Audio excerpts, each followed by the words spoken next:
Hello friends, இன்னைக்கு நம்ம பார்க்க போகிறது ஜாப்பனி அனிமே சீரீஸான பிளட் லேட் சீசன் 1 எபிசோட் 10, அதாவது ஃபைனல் எபிசோட தான் இன்னைக்குள்ள வீடியோவில் பார்க்க போகிறோம். இந்த எபிசோட பார்த்துட்டு யாருமே என் மேலே கோவப்படாதீங்க. ஏன்னா இந்த எபிசோடோட இந்த அனிமேவே டோட்டலாக முடிஞ்சது. சீசன் 2 அந்த மாதிரிலாம் எதுவுமே கிடையாது. இந்த எபிசோட் தான் ஃபைனல் எபிசோட் அண்ட் இதுதான் இந்த அனிமேவோட கிளைமேக்ஸும் கூட. ஸோ சீசன் 2 போடுங்கன்னு யாரும் கேட்காதீங்க. சரி வாங்க நம்ம இன்னைக்குள்ள கதைக்குள்ள போகலாம். இன்னைக்கு நம்ம பார்க்க போகிறது பிளட் லேட் சீசன் 1 எபிசோட் 10, அதாவது ஃபைனல் எபிசோட். பெல் நம்ம ஹீரோவை டெலிபோர்டேஷன் பண்ணியிருப்பா. ஃபுயோமியோட பிளட்டை குடிக்கணும் அப்படிங்கிறது தான் என்னோட கோலே. ஆனால் உண்மையிலேயே நான் அதை தான் விரும்புகிறேன்னா அப்படின்னு நம்ம ஹீரோக்கே டவுட்டாக இருக்குது. ஆமா இது எந்த இடம் அப்படின்னு நம்ம ஹீரோ யோசிச்சுட்டு இருக்கான். அப்போ பார்த்தா திடீர்னு அந்த இடத்துக்கு ஒரு டிராகன் வந்து நிற்குது. ஹே தம்பி, என் இடத்துல என்ன பண்ணிட்டு இருக்க அப்படின்னு சொல்லி அந்த டிராகன் கேட்கவும், நீ யாரு அப்படின்னு நம்ம ஹீரோ கேட்குறான். வெயிட் பண்ணு, நான் இந்த ஃபார்ம்ல இருந்தால் தான் உன்கிட்ட பேசுறதுக்கு கரெக்டாக இருக்கும் அப்படின்னு சொல்லி அந்த டிராகன் ஒரு ஹியூமன் ஃபார்முக்கு மாறுது. டெக் வந்து நம்ம ஹீரோக்கு கால் பண்ணி பார்க்குறான். ஆனால் நம்ம ஹீரோக்கு காலே போக மாட்டேங்கி. நம்ம ஹீரோவோட டெரிட்டோரியில் ஒரு பெரிய கேங் வந்து பிரச்சனை பண்ணிட்டு இருக்கு. அது வேற யாரும் இல்லை, நம்ம ஹீரோ அந்த மீன் மாதிரி இருக்கிற ஒருத்தனை அடிச்சிருப்பான். அவன் தான் ஆளுங்களை கூட்டிட்டு வந்து பிரச்சனை பண்றான். நீங்க தான் பெல்லோட அப்பான்னு மட்டும் சொல்லிடாதீங்க அப்படின்னு நம்ம ஹீரோ சொன்னா. கரெக்டாக கண்டுபிடிச்சிட்டேன், நான் தான் பெல்லோட அப்பா. என்கிட்ட இருந்து தான் அவளுக்கு இந்த பவர்ஸ்லாம் வந்துச்சு. ஆனால் என்னோட ஒய்ஃப் நேயன் ஹியூமன் கூட மெர்ஜ் ஆனதுக்கப்புறம் தான் அவளோட தம்பி பிறந்தா. அதனால அவளோட பவர்ஸ் அந்த அளவுக்கு பெருசா இருக்காது அப்படின்னு அவங்க அப்பா சொல்லவோ, சரி இதுல ஃபுயோமி எங்க இருந்து வந்தா அப்படின்னு கேட்கவும், அவன் அந்த ஹியூமன் யானகியோட பொண்ணு, என்னோட பொண்ணு கிடையாது. பெல் தானே ஒன்று இங்க கூட்டிட்டு வந்தா ஸ்டேஸ். பெல் ஃபர்ஸ்ட் டைமா ஒரு பையனை வீட்டுக்கு கூட்டிட்டு வந்திருக்கா.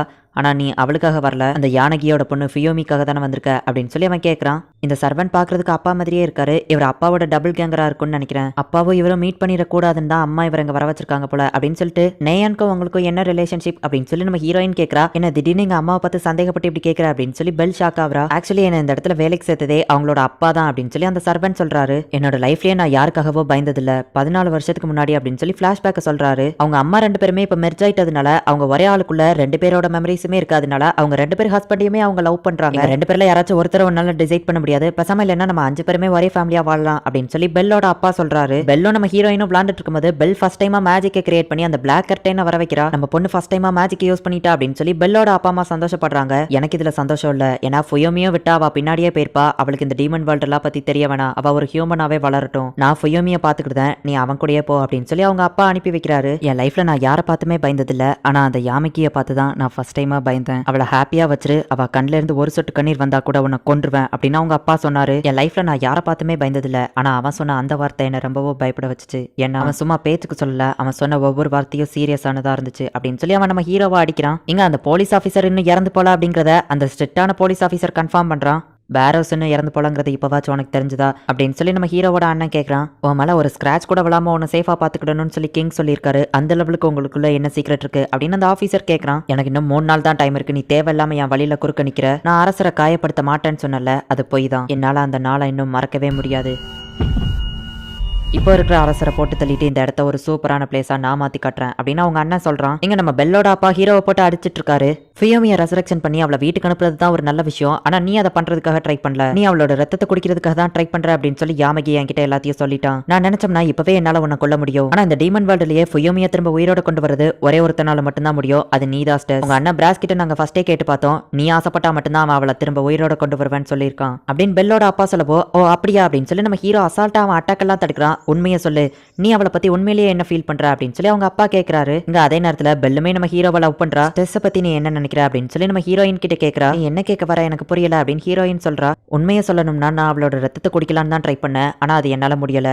அவ மேல எனக்கு வேற ஏதோ ஒரு ஃபீலிங்ஸ் இருக்கு, அது என்னன்னு எனக்கே தெரியல அப்படின்னு நம்ம ஹீரோ சொல்றான். ஸ்ட்ரெஸ் என்ன திரும்ப உயிரோட கொண்டு வரேன்னு சொல்லியிருக்கான், அதனால அவன் எனக்கு வேணா ஸ்பெஷலா இருக்கலாம், ஆனா அவன் என்ன உயிரோட திரும்ப கொண்டு வருவானான்னு எனக்கு தெரியல அப்படின்னு ஹீரோயின் சொல்றா. அதே தான் நம்ம ஹீரோவோ சொல்றான். அவளை உயிரோட திரும்ப கொண்டு வருவானான்னு எனக்கு தெரியல, ஆனா அதுக்காக கண்டிப்பா போராடுவேன் அப்படின்னு நம்ம ஹீரோ சொல்லவோ, அவங்க அப்பா பேசுறதை இப்ப சீக்கிரட்டா வச்சுக்கணும்னு சொல்லி அந்த சிக்னல் அவ்வளத்தையும் ஜாம் பண்றாரு. இப்ப நம்ம பேச போறது நமக்குள்ள மட்டும் சீக்கிரட்டா இருக்கும் அப்படின்னு சொல்லி நம்ம ஹீரோவை ஒரு ரூமுக்கு கூட்டிட்டு போறாரு. எங்க இது என்னடா ரொம்ப சூப்பரா இருக்கு, இது என்னது வீடியோ கேம், எனக்கு கொஞ்சம் விளாடுத்தாங்களா அப்படின்னு நம்ம ஹீரோ கேட்கறான். கொஞ்சம் அமைதியாரு, நான் சொல்றதை கேட்டா தான் தருவேன் அப்படின்னு சொல்லவோ, உங்களுக்கு என்ன பண்ணணும் சொல்லுங்க, உங்களுக்காக என்ன வேணா பண்றேன், ஆனா அந்த வீடியோ கேம் மட்டும் விளாடத்தாங்க அப்படின்னு நம்ம ஹீரோ கேட்கறான். இது ஒரு ப்ராமிஸ் டம்ப்ளிங், இதை மட்டும் நீ சாப்பிட்டா போதுன்னு சொல்லவோ, அப்ப ஏன் அது மேல கர்ஸ்ன்னு எழுதி இருக்கு அப்படின்னு நம்ம ஹீரோ கேட்கறான். ஏன்னா நீ அந்த ப்ராமிஸை பிரேக் பண்ணனா நீ கர்ஸ் பண்ணப்படுவ. ஃபுயோமி ஆசைப்படுற 2 விஷயத்தை நீ நிறைவேற்றணும்னு சொல்லவோ அது ரொம்ப கஷ்டம். ஒரு தடவை வா என்கிட்ட பெகாசிஸ் மேல ஏறி பிரின்சஸ் கூட ஷாப்பிங் போகணும் அப்படின்னு சொன்னா இப்படி அவ ஆசைப்பட்டா என்னால அதை நிறைவேற்ற முடியும்னு நினைக்கிறீங்க அப்படின்னு நம்ம ஹீரோ கேட்க கேட்கவும், நான் சொல்றத ஃபர்ஸ்ட் முழுசா கேளு. இந்த டீமன் வேர்ல்ட விட்டு நீ வெளியே போகும்போது ஃபர்ஸ்ட் ஃபுயோமி கிட்ட பெர்மிஷன் கேட்கணும். அவ போகலாம் அப்படின்னு சொன்னா மட்டும்தான் நீங்க 2 பேரும் வெளியே போகணும். அவளோட பிளட்டை நீ குடிக்கிறதுக்கு முன்னாடி அவ கிட்ட பெர்மிஷன் கேளு. அவ ஓகே அப்படின்னு சொன்னானா நீ குடிச்சுக்கோ. இந்த 2 ப்ராமிஸை மட்டும் நீ பண்ணன்னு சொல்லவோ, இருந்தாலும் இது கொஞ்சம் சீரியஸான விஷயம் தான். சரி நான் ப்ராமிஸ் அப்படின்னு நம்ம ஹீரோ சொல்லவுமே அவன் டக்குன்னு வாயில திணிச்சிருதான்.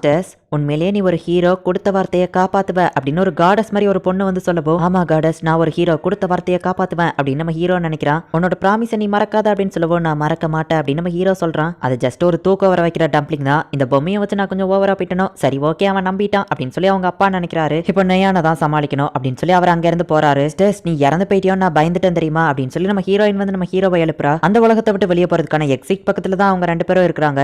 ஃபுயோமியோட அம்மாக்கு அவளை அனுப்புறதுக்கு மனசே இல்ல. அதனால எதுக்காக இப்படி பண்ணீங்க அப்படின்னு சொல்லி அவ ஹஸ்பண்டை பிடிச்சு திட்டுறாங்க. நியான் நான் சொல்றது கேளு, ஃபுயோமி என்ன ஆசைப்படுறாளோ அதுபடியே நடக்கட்டும் அப்படின்னு அவ ஹஸ்பண்ட் சொல்றான். ஹே ஸ்டெஸ் என்ன பயந்துட்டியா அப்படின்னு சொல்லி அந்த ஃபிஷ்மேன் கூப்பிட்டு இருக்கான். எனக்கு இதுல விருப்பம் இல்ல, தேவையில்லாம பிரச்சனை வராம அப்படின்னு சொல்லி அந்த ஸ்னோமேன் சொல்லவோ, அதுக்காக தானே பாடி கார்டு கூட்டிட்டு வந்திருக்கேன் அப்படின்னு சொல்லி அவன் சொல்றான். இங்க டெக்கும் யாமடாவும் மேல இருந்து பார்த்துட்டு இப்ப என்ன பண்றது அப்படின்னு யோசிக்கவோ, நம்ம அமைதியா அப்படியே விட்டுலாம் அப்படின்னு சொல்லி டெக் சொல்றான். ஆனா அவன் முடிவை மாத்திட்டு யாமகி அப்படின்னு கூப்பிடுவான். நம்ம ஹீரோ ஷேப்க்கு மாறான். இல்ல ஒரிஜினல் ஷேப்லயே வா அப்படின்னு சொல்லி அவன் கூப்பிடுறான். கோவம் தான் உனக்கு அதிகமா மேஜிக் பவர் கொடுக்கும். இப்போ நீ கோவப்படாததுனால என்னால ஈஸியா உன்னை தோக்கடிக்க முடியும் அப்படின்னு நம்ம ஹீரோ அண்ணா அவன் மேல கை வைக்க போகவும், டக்குனு அவன் தலையில கை வச்சு நம்ம ஹீரோவோட அண்ணன் அந்த ஆபீசர் ஃப்ரீஸ் பண்ணிருந்தான். என்னோட தலையில கை வச்சா மட்டும்தான் இந்த மேஜிக் ஒர்க் ஆகும். நல்ல நீயே கையை நீட்டிட்ட, இதுக்கப்புறம் ஒரு பெட்டரான ஃபியூச்சரை நான் அமைக்கிறேன் அப்படின்னு அந்த ஆபீசர் மேல பக்கமும் பார்த்தா லிஸ் அந்த இடத்துல பறந்து வந்து எங்க அண்ணனை விட்டு தள்ளிப்போ அப்படின்னு சொல்லி அவனை அட்டாக் பண்றா. நம்ம ஹீரோவோட அண்ணா அசால்ட்டா அந்த ஐஸ்குள்ள இருந்து வெளியே வந்துருதான். நம்ம இங்க இருந்து போறதுக்கான ஏற்பாடு நீ பண்ண, அவனை நான் பாத்துக்கிட்டேன் அப்படின்னு சொல்லி பிராஸ் சொல்றான். இப்போ லிஸ் வந்து மேஜிக் போட்டு அவங்க 2 பேரும் அங்க இருந்து எஸ்கேப் ஆகுறாங்க. உல்ஃப் நெருப்பு மூட்டி புகைய வர வச்சிட்டு இருக்கான். அத மேல இருக்கிற அந்த டீமன் கிங் இருக்கிற சைடுல தான் அந்த புகை போய்கிட்டு இருக்கு. டீமன் கிங் அந்த புகையை நோட்டீஸ் பண்ணல. ஆனா டீமன் கிங் எதுக்காகவோ சோகமா இருக்கிறான். பெல்லன புதுசா வேற ஒரு ட்ரெஸ் மாத்த சொன்னா திடீர்னு பார்த்தா நான் இந்த இடத்துல இருக்கேன் அப்படின்னு நம்ம ஹீரோயின் சொல்றா. நானுமே ஒரு ரூம்குள்ள இருந்தேன், ஒரு கர்ஸ் டம்ப்ளிங்க சாப்பிட்டேன், திடீர்னு எப்படி இந்த இடத்துக்கு வந்தேன்னு தெரியல. சரி ஃபுயோமி நீ ஆசைப்படுற விஷயத்த என்கிட்ட கரெக்டா சொல்லணும் ஓகேவா அப்படின்னு நம்ம ஹீரோ அவன் ஷர்ட்டை கழட்டி கொடுக்குறான். அப்படின்னா ஃபுயோமி என்ன பண்ணணுங்கிறத ஸ்டாஸ் கிட்ட ஒப்படைச்சிட்டீங்க அப்படிதானே அப்படின்னு நேயான் கேட்கறா. இல்ல ஃபுயோமி என்ன பண்ணணுங்கிறத அவளை டிசைட் பண்ண சொல்லியிருக்கேன் அப்படின்னு சொல்லவோ, ஒருவேளை தப்பான ஏதாச்சும் முடிவெடுத்து அவ ஆபத்துல மாட்டிக்கிட்டானா ஒரு பேரண்ட்ஸா நம்ம தான் இதை தடுக்கணும்னு சொல்லவோ, நம்ம ஒன்னும் அவ பேரண்ட் கிடையாது, யாமகி தான் அவளோட பேரண்ட் அப்படின்னு அவங்க அப்பா சொல்றான். இப்போதைக்கு நீ என்னோட ஷர்ட்டை போட்டுக்கோ, வீட்டுக்கு போனோடனே நான் உனக்கு நிறைய ட்ரெஸ் வாங்கி தரேன் ஓகேவா அப்படின்னு நம்ம ஹீரோ நல்ல விதமா நடந்துக்கிட்ட ட்ரை பண்றான். திடீர்னு என் வித்தியாசமா நடந்துக்கிட்ட, நீ இப்படி நல்லவனாலாம் நடந்துக்கிட மாட்டியே,